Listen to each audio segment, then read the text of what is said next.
नमस्कार। इन खबर में आपका स्वागत है। कतर में 8 पूर्व नौसैनिक अधिकारियों को मिली सजाए मौत को लेकर के हड़कंप मचा हुआ है। सबसे बड़ा सवाल कि इनको ये सजा क्यों मिली और अब भारत के पास इनको बचाने के लिए क्या है विकल्प। तो आपको बता दें कि कतर की एक अदालत ने जासूसी के आरोप में भारत के 8 पूर्व नौसैनिक अधिकारियों को 26 अक्टूबर को सजाए मौत सुना दी। कतर ने भारत को अभी तक ये नहीं बताया है कि आखिरकार इनके ऊपर आरोप क्या है, लेकिन हम आपको बताते हैं कि आरोप ये है कि इटली से कतर सबमरीन खरीद रहा था और वो स्टील्थ थी, यानी कि रडार पे भी नहीं आती। आरोप है कि जिस फर्म में ये 8 पूर्व सैनिक अधिकारी काम कर रहे थे, वहाँ से बहुत कुछ ये कनेक्टेड था, लिहाजा ये सूचना पास कर रहे थे इजराइल को। ये बात अलग है कि ये आरोप है, इसका कोई प्रमाण नहीं है। अब ये इंडिपेंडेंट सॉवरेन कंट्री है कतर, वहाँ की अदालत ने सज़ा सुना दी, लिहाजा भारत सीधे सीधे इसमें कुछ नहीं कर सकता। भारत के पास कानूनी रूप से 2 विकल्प है। एक कि निचली अदालत के फैसले के खिलाफ वो ऊपरी अदालत में जाए। दूसरा कि कतर के जो अमीर हैं उनसे राजनयिक स्तर पर वार्ता हो। परिवार ने याचिका लगाई है उनके पास, जो 8 नौसैनिक अधिकारी हैं उस पर वो अमीर कुछ फैसला करे, रहम करे।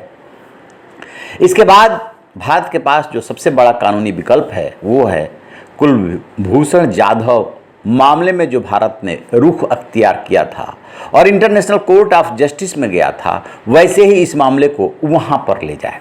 आपको बता दें कि कतर से भारत के बहुत अच्छे रिश्ते रहे हैं। खाने पीने की तमाम वस्तुओं को लेकर के कतर भारत पर डिपेंडेंट है, लेकिन जब पूनम शर्मा ने बयान दिया था पैगंबर को लेकर के, उस पर कतर पहला देश था जो भारत के खिलाफ खुल करके सामने आया।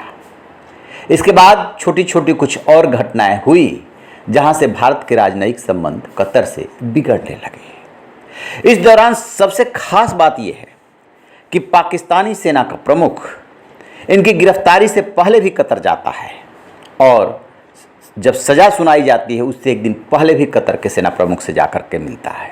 लिहाजा इस बात की पूरी आशंका है कि ISI ने इसमें महत्वपूर्ण भूमिका निभाई है। भारत ने इस पर शीर्ष स्तर पर विचार विमर्श चल रहा है, कतर के अधिकारियों के और शासन के संपर्क में है और इसको रिजॉल्व करने की कोशिश चल रही है। लेकिन परिवार ये जानना चाहता है कि आखिरकार उससे भारत सरकार को इसमें सफलता मिलेगी नहीं मिलेगी।